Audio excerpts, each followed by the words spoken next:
We remain steadfast in our commitment in delivering local news that matters. Stories that inspire. Enriching the lives of Filipinos in the Philippines and across the globe. This is your GMA Regional TV. Buong puso para sa Pilipino.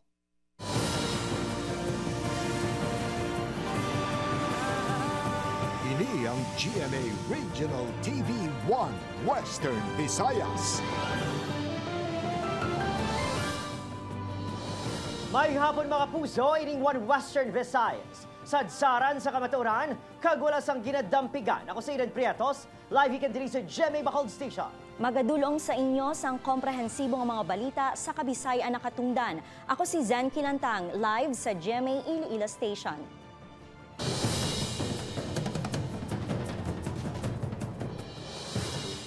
Pagkasigo sa konduktor sa isa ka modernized jeepney unit sang 3 ka barker sa Haro, Iloilo City, nakuhaan sa video.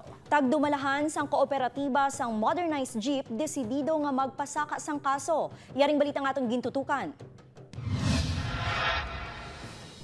Sa kuha sang dash camera sang modernized jeep sang Metro Iloilo Transport Service Cooperative, makitaan nga nag-initay ang konduktor kag barker sa sagwa sang mall sa Tagbakharo. Makita sa video nga ginapaulanan sang sumbag ang konduktor apang nagabato man ini. Ang duha ka barker nga nakasuksok sang yellow t-shirt kag may kalo nga pula ang nagbulig man sa pagsumbag. Ginkilala ang konduktor kay Gerson Pareño, residente sang Banwa sang Ahoy. Wala ini naghatag sang pahayag matapos nga ginpapahuway anay sa pagpanalakit sang iyalawas. Suno sa kooperatiba sang modernized jeep, hindi luyag sa mga barker nga magkuha sang pasahero. Ang modernized jeep sa lugar, rason nga ilagin pulihan ang konduktor.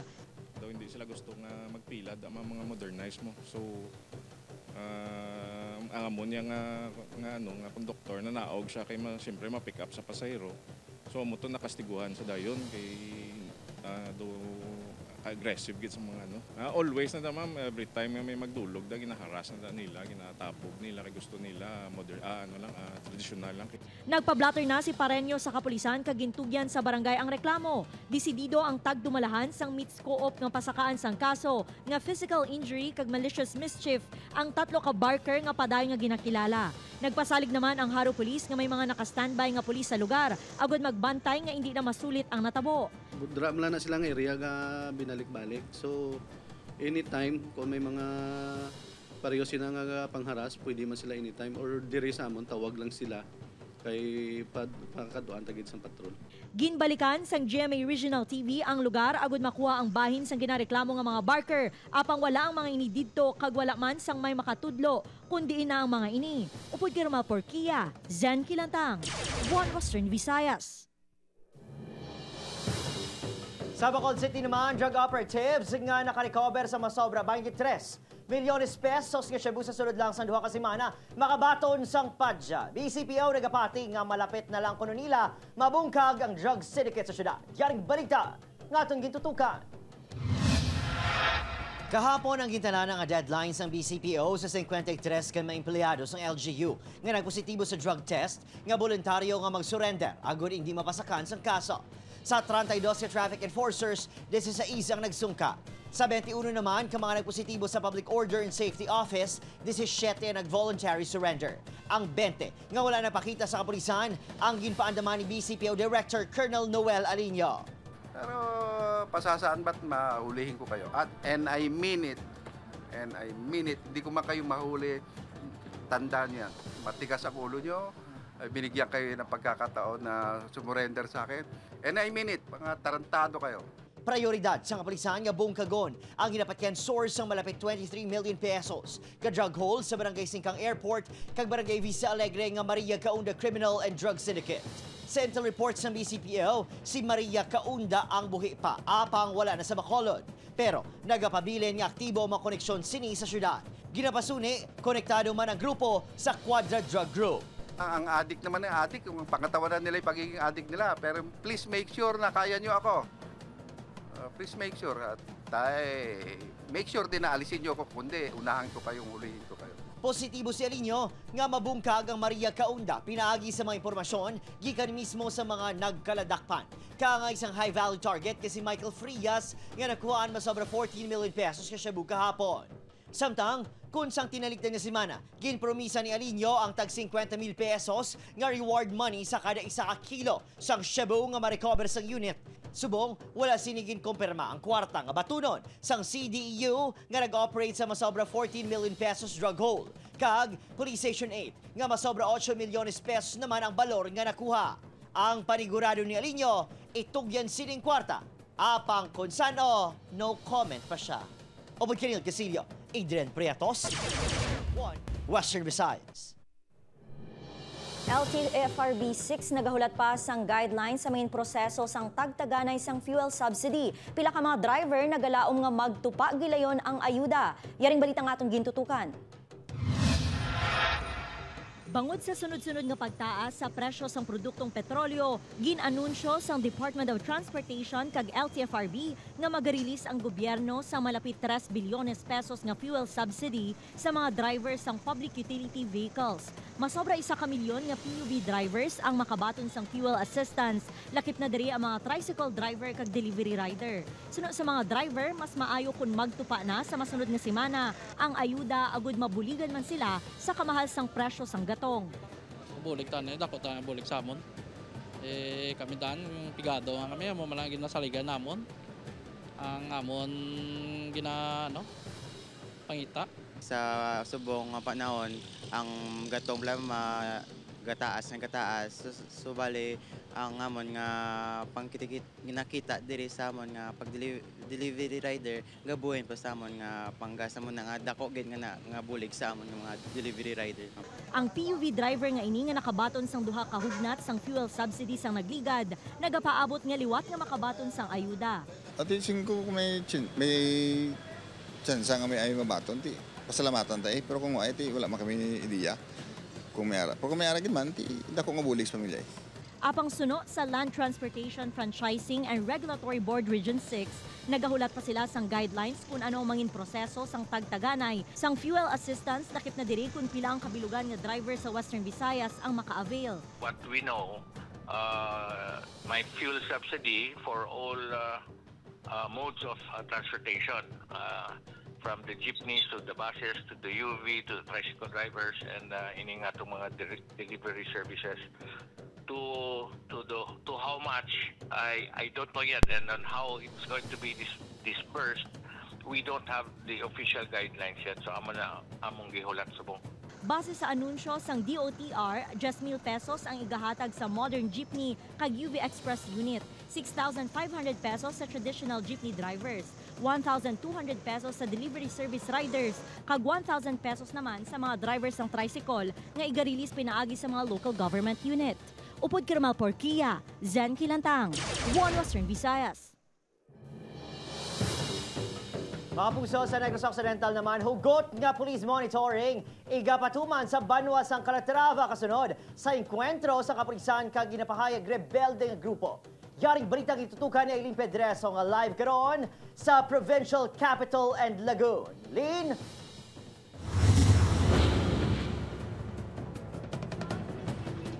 Adrian, padayon nga ginaimbestigahan sang otoridad, ilabi na ang identity sang mga suspetsado nga nakainkwentro sa mga kapulisan sa Banwa sang Calatrava sang Miyerkules.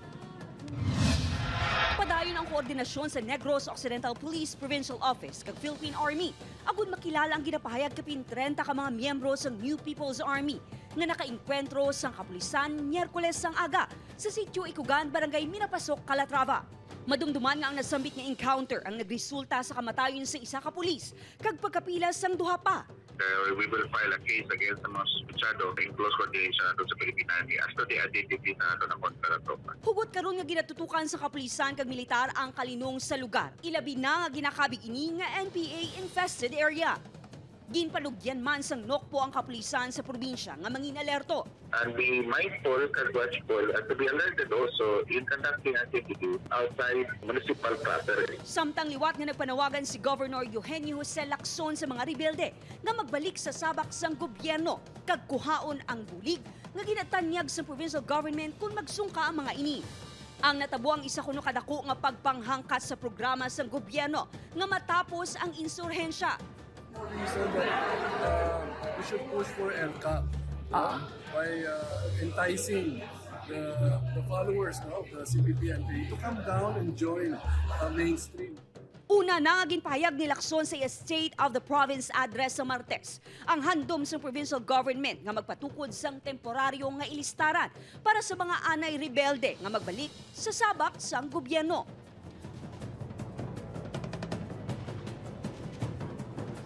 Adrian, magluwas sa cash assistance, may livelihood program man nga igatanyag ang provincial government sa mga rebelde nga magabalik sa sabak sang gobyerno. Adrian? Maraming salamat, Eileen Pedreso.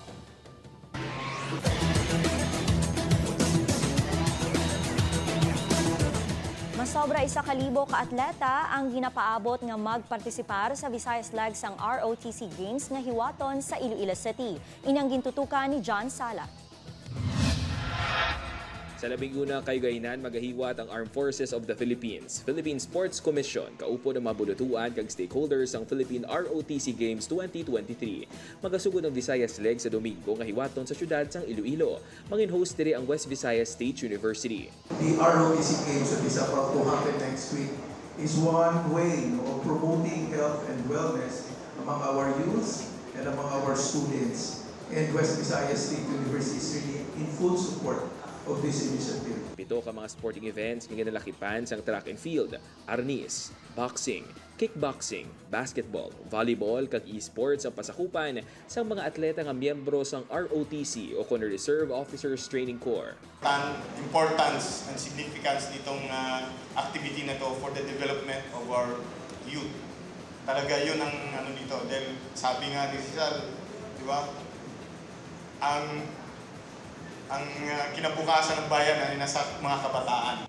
Nagtakop ng registration kag naglabot sa 1,049 ka mga atleta ang magapartisipar. 741 dire ang nagikan sa Region 6, 210 sa Region 7 kag 98 naman sa Region 8. Kadamaan sa mga aktibidad ang hiwaton sa WVSU. May sporting events man nga hiwaton sa iban nga mga bulutuan sa syudad sang Iloilo. With this year's ROTC Games, I believe we will be able to promote sports as an avenue for our youth to become good members of our community and to be ambassadors of national pride. Hiwaton ng opening program sa Iloilo Sports Complex. Upuod kay Cirilo Renduque, John Sala. 1 Western Visayas. Mga pungso, isa naman ka manugpangisda ang napilasan matapos nga maigos ang kilat ang ginasakyan siniga Baroto sa Antique. Nakatutok, Ashley Liza. May mga pila sa butkon kag hawak ang manugpangisda ang ginkilala kay Carlo Bartolome matapos nga maigos ang kilat samtang nagapangisda sa bahin sang Hamtik Antique. Suno kay Bartolome, alas 5 sang kaagahon sang Miyerkules sangyara sila sa tunga sang lawod sang nag-ulan kag hinali lang nga nagpangilat. Una kuno nga naigos sang kilat ang solar panel sang ila Baroto. Naigo lang ilaban nga itong solar padalam panel kag tinadakap pa matong battery sa dalam. Ay diyan ako sa ingay ka battery. Paglupok na. Impact yun ang ligo ko kang impact na gid. May duwa pa kakaupod si Bartolome sang among ation. Wala sila napilasan apang nakabatsyag sang pagpalamungol. Panugyan sang pag-asa sa publiko nga maghalong kag mangin alerto sa tion nga may thunderstorm o kung nagapangilat bangod tuman ini kadelikado nga posible tunaan sang kamatayon. So may possibility or dako giga tsansa nga amo na ang ginunang ginigo ang kilat tapos ang kilat niya na naglatay lang sa may electric charge or sa may electric conductors which are the steel or the battery and then dira siya naglupok. Kung mahimo sunod sa pag-asa, likawan nga magpalawod o kung magkadto sa open field kung nagapangilat. If ever nga na-trap gid makita sa talom sang thundercloud or thunderstorm, we will find shelter again. Ma-take over kita sa may mga small or lower na structure. Balita halin sa probinsya sang Antique, Ashley Liza, 1 Western Visayas. Magasugod na sa Lunes, Agosto 14, ang Brigada Eskwela sa masobra 4,000 ka mga bulutuan sa bilog nga Western Visayas. Sunod sa DepEd 6 pagatinluan ang tag sa kahulot klasihan kag iban pa nga bahin sang eskwelahan. Ang mga pasilidad nga nagakinahanglan sang maintenance kay uhon man agud mangin komportable ang kabataan sa pagbalik sang klase sa Agosto 29. Nakadepende sa eskwelahan kung paano patigayunon ang clean up kag kung mabaton sa mga donasyon halin sa pribado nga mga individual. Samtang nagmando man ang DepEd nga untato na ang naandan nga kompetisyon sa Brigada Eskwela agud mas makita ang bayanihan spirit o kung pagbinuligay kag may patas nga pagtratar sa tag sa kaeskwelahan. Ang pag-provide sa basic education is a shared responsibility between DepEd and our stakeholders. So buligay kita no sa sining Brigada Eskwela naton kiti we know nga ang ilas ni nga mabulig sa aton will help no.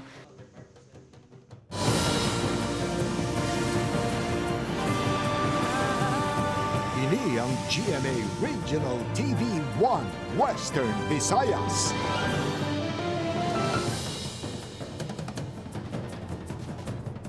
Presyo sang bulong kag abono nga ginagamit sa mga pananom nagsaka. Mga mangunguma ginaganyat nga magamit sang biofertilizer sa baylo nga chemical fertilizer. Yaring balita nga atong gintutukan. Temprano pa nga ng spray sang bulong si Ronald sa ginatalauma sini nga talamnan bangod nagataas na ang hilamon. Kung ano lang may kung gatubo mo pagbomba namon kung ay man kami gabomba. Para ano, Sir Raul? Para mapatay ang hilamon kay damo ilamon ti kalaan man kaparay kung damo ilamon. Apang duga nga palasaanon sa mga kaangay ni Ronald ang pagmahal sa presyo sang bulong kag abono. Subong nagalabot na sa 2,280 pesos ang presyo sang bulong sa mga pananom, kag 385 pesos naman ang isa ka litro sang pinakabarato nga insecticide. Nagsaka man ang presyo sang abono, 770 pesos tubtub 1,600 pesos ang kada bag sa abono. Grabe gaya pagsaka kay isang daw last 2 weeks bala the 1,350 lang na kuno ti mas dire kami ginsugo man lang ko isang father ko kay ga paano sa bala ang agriculture man tana ti ang balya dire lang bi kami sa Iloilo mabakal ba base para malas bala ti gali kay daw pareho man or something daw nagtaas pag gali. Suno sa mga manugbaligya, pila sa mga kumpanya sang abono ang nagpasaka sang presyo bangod sang pagmahalman sang raw materials sa fertilizer production. Ang bad news, posible pa ini nga magsaka. Sa mga 250 or 300 siguro na masaka or masaka paguro kay wala naman abi sang stock nga maabot nga sa barko sang iban nga kampanya. Bangod sini ginaganyat sang Iloilo Provincial Office ang mga mangunguma nga magamit sang biofertilizer sa baylo nga chemical. Kag may mga ginahatag ng mga options man subong ang aton nga kuan may mga technology ng mga advances. So ang ginatanahon naton in fact we will not be very dependent on the chemical fertilizer but perhaps we will explore sa other source of fertilizer. Ang national government, ang Department of Agriculture nag-encourage nga ang aton farmer ma-switch na sa biofertilizers. Upoy Kirmal Porquia, Zen Kilantang, 1 Western Visayas. Mapuso Anti-JVA Coalition ginahingyo sa korte ang pagpamalabag sa natalana nga anong kadlaw nga plebisito sa tunga sang ginatulod ni joint venture agreement sang Seneco kag Prime Electric Holdings Incorporated ug PHI. Yaring balita nga atong gitutukan. Sabado nga Sabado, magasugod na ang anong kadlaw nga plebisito nga magalawig tubtob September 3. Sa tunga sang pasalig sa Seneco Management nga hindi na mapungga na mutuhay, ginahanda naman sang katapos ang Anti-JVA Coalition ang kaso agud liwat nga madagdagan sang korte sang Temporary Restraining Order batok sa plebisito. Una nag-induso sang koalisyon sa pagpanguna sa Negros Consumers Watch ang TRO kag preliminary injunction, pati ang declaratory relief kag declaration of nullity kontra sa JVA. At the first place, nakapuso din yung NEA for allowing the conduct of the plebiscite because under Republic Act 1051, prohibit to referendum within 10 years. Referendum noong 2017. Supposed to be dapat walang referendum of plebiscite. Nagapanawagan naman ang presidente sang Federation of Seneco member consumer owners ngay paiway ang pagpadala sang pulis kag DepEd personnel sa plebisito. Sa aton nga Bacolod City Police sa office nga hindi sila mag-deploy tawo ang DepEd. Nga hindi mag-deploy sang teachers during that plebiscite kay nga wala basihan, illegal. Apang nagapanindugan ng BCPO ang kinahanglan nga siguraduhon ang kalinong sa mga eskwelahan nga mag-survey voting centers. Hayaan ko sila. Pero wag lang magkakagulo. Hindi naman sila ang binabantayan ko. Binabantayan ko yung pamilya niyong pupunta. Hindi ko naman what parties hindi ko kilala yan. Sino yung consumer niyo? Pamilya niyo, consumer ka nga rin. Mag-thank you kayo sa akin. Huwag niyo akong bantaan na ganyan. Ginpahayag sang Seneco nga padayon ang ila pagpanghanda sa plebisito. Mag-aumpisa ang pagboto alas 8 sang aga tugtog alas 3 sang hapon. Ang mga member consumers nga hindi makahibalo magsulat ang pasugtan nga magdala sang kaupod. Ginapahanugutan man ang proxy voter basta may sertifikasyon kag nanotaryuhan ng authorization letter. Upod, Kernel Casillo, Adrian Prietos, Western Visayas. Establishmento nga ginapahayag nagabaligya sang peke nga mga grinder cut-off disc ginraid sang kapulisan. Inyang gintutukan ni Tess Ordales. Insulod sang kapulisan ang ining bodega sang establishmento sa Dalan Ledesma sa Iloilo City kagabi. Narecover ang ginapahayag peke nga cut-off disc nga ginagamit sa grinder o kun pagutod sang metal. Pating naka-display nga substandard items sa sulod sang establishmento ang ginrecover man sang otoridad. Ginarestong store manager, supervisor ka mga cashier. Suno sa Iloilo City Intelligence Unit, mismong tiglawas ang original manufacturer ang nagpadulong sa kapulisan ka nagpresentar sang search warrant kag ginpapanaog sang korte angot sa ginapahayag pagpameke sang produkto. Ginsunod ang ilang label kag ang markings nila amo na ni subject naton sa operation. In simultaneous naton sulod ma'am ang bodega kag store. Nakita ta dito may mga display kag may mga stocks. Samtang gintinghuan naman sa news team ang makuhaan sang pahayag ang mga naaresto apang nagpaiway ang mga ini. Kabugusan nga 10,500 ka mga peke nga cut-off disc nga balor tunga sa milyon ka pesos ang narecover. Nagapanugyan naman ang otoridad sa publiko nga likawan ang pagbakal sang peke nga items nga magabig delikado kung gamiton. Upod kay Cirilo Renduque, Tess Ordales. Western Visayas. O mga tiga-ulo, mga empleyado sang Sinay-Sinig LGU nga nagpositibo sa random drug test. Bao nagdangat na sa 39. Yaring balitang itutukan ni Eileen Pedreso. Ginkumpirmar ni Silay City Mayor Judith Gallego nga nagdangat na sa 39 ang mga empleyado sang LGU nga nagpositibo sa ginapatigay nga random drug test sang kapulisan kag PDEA. Una na nga nagpositibo ang 7 ka traffic enforcers kag 6 ka empleyado sang CDRRMO sa tinalikdan nga bulan. May mga nagpositibo man nga mga empleyado gikan sa Civil Security Department. Suno kay Gallego, sa 39 ka mga empleyado nga ginalakipan sang 2 ka regular kag 37 ka casual kag job hire employees. 24 sa mga ini ang gin-subject for confirmatory test. Kaya mo nang ibabara sila yung wala sila gagamit laboratory na sila pala sa diagnostic. Kaya na muna gagamit sila, kaya muna subject na mo sa confirmatory na lang.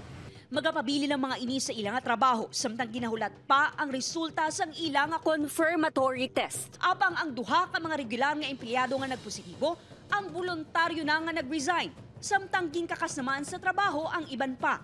Ginkumpirmar man ni Gallego nga nagpaidalom sa drug test sa mga opisyalis ng syudad kag lunsay negatibo ang resulta sa mga ini.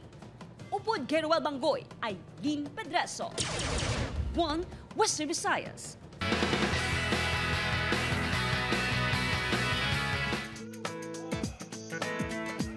Gindayaw sang fans ang action skills ni pambansang Ginoo David Licauco sa role sini bilang si Carding sa upcoming serye nga Maging Sino Ka Man. Sa isa ka video, makita ang pila ka action scenes ni David, suksok ang denim jacket, black top ka gray baseball cap. Sang nagligad lang, sang nakita man ang video ni David nga nagapractice sa paggamit sang slingshot o kontirador. Ang Maging Sino Ka Man ang latest project ni David upod si Barbie Forteza. Kaangay nga nangin isa ka real-life princess si Ashley Ortega sa gala premiere sang Cinemalaya film nga As If It's True. Sa iya IG, ginpakingbahin sang kapuso actress ang iya outfit nga nude dress with corseted top and flowy skirt. Ang nasambit nga pelikula ang official entry sa Cinemalaya nga ginabidahan ni Ashley kaupod si Khalil Ramos. Mangin kabahin sa extra episode sang Voltes 5 Legacy sanday Kylie Padilla kag Pancho Magno. Ini ang ginanunsyo ni Direct Mark Reyes sa iya IG sa diin gin post sini ang pictures sang duwa ka kapuso stars upod si Lil Jon, Rafael Landicho. Ano yahan ang ila mangin role? Kag exciting na gid ang mga eksena sa Voltes 5 Legacy. Low moral ang Voltes 5 team matapos ang natabo kay Commander Robinson. Padayon ang pag-atake sa mga Buzanians. Ininaihan ang katapusan ni Steve. Bantayan sa Voltes 5 Legacy pagkatapos sa 24 oras.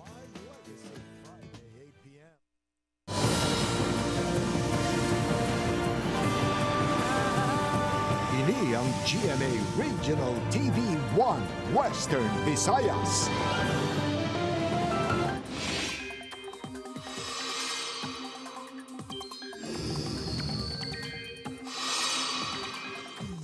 O sa mga may plano da maglagaw-lagaw, mga puso pa dayon nga magapaulan. Sa pinakabahin sang pungsod ang low pressure area kon LPA, kakabagat, sunod sa Pag-asa. Ulihin na siplatan sa Pag-asang LPA sa nasilangan ibahin sa Borongan Eastern Samar.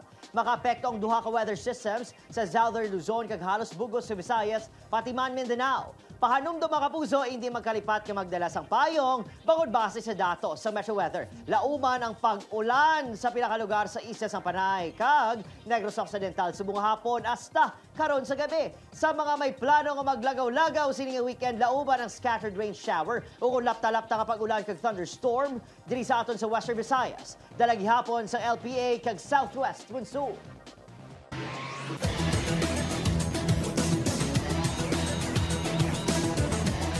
Ato naman nga kilalahon ang grade 6 students sa Pavia, Iloilo nga nagpauli sang gold sa palarong pambansa kag kung paano nangin kabahin sang iya training ang kontrobersyal nga ungka flyover. Yaring balita ang atong gintutukan.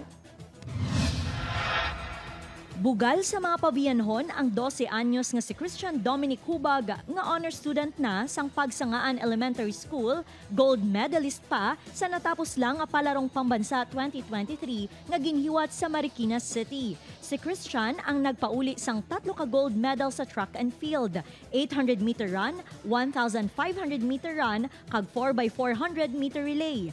Tuman ang kasadya sini bangod na bayluhan sang kadalagan ang iya mga kabudlayan. Practice lang ngayon kag pamatay lang sa mga balkang mga trainer coach. May road run kadaga kagapon. Suno kay Christian, nangin inspirasyon sini ang iya magulang nga nagserbe man sini nga personal coach. Nakita sang iya utod ang dedikasyon ni Christian agud mahanas ang iya abilidad. Daw dedikado gid sa training, ma'am, kag wala bla reklamo kung ano yatag mga program daw mo bla. Tanan-tanan mo bla ma'am nga programa nasunod gid bla ma'am tiya mo na dasig bla pag-improve sang sang bata.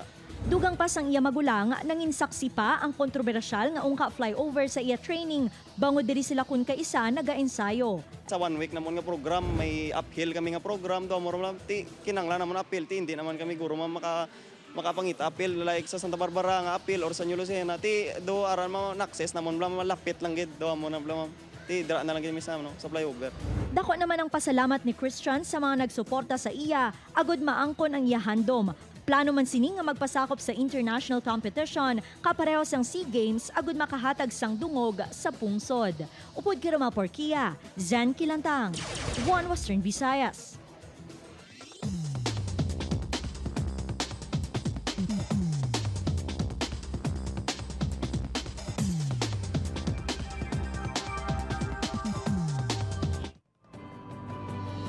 Mahimo nyo malantaw ang ining episode sa GMA Regional TV official website www.gmaregionaltv.com. Pwede man mabisita kag i-click ang subscribe button sa GMA Regional TV official YouTube channel para sa mga updated nga balita. Kag sa aton mga puso diri sa Western Visayas ug subong man, sa aton mga puso abroad, madamo gid salamat sa inyo padayon nga pagtuto. Mga kapuso, mag-isa kita kag hibalo ng mga balita tungod local news matters. Ako si Zen Kilantang, nagahatag importansya sa mga balita lokal. Sa ngalan sa Bugos sa Puwersa sa One Western Visayas News Team, ako sa Ilan Prietos. Bugos sa Puwersa para sa mas dako nga misyon, kag mas masangkad nga pagserbisyo sa pungsod. Happy weekend!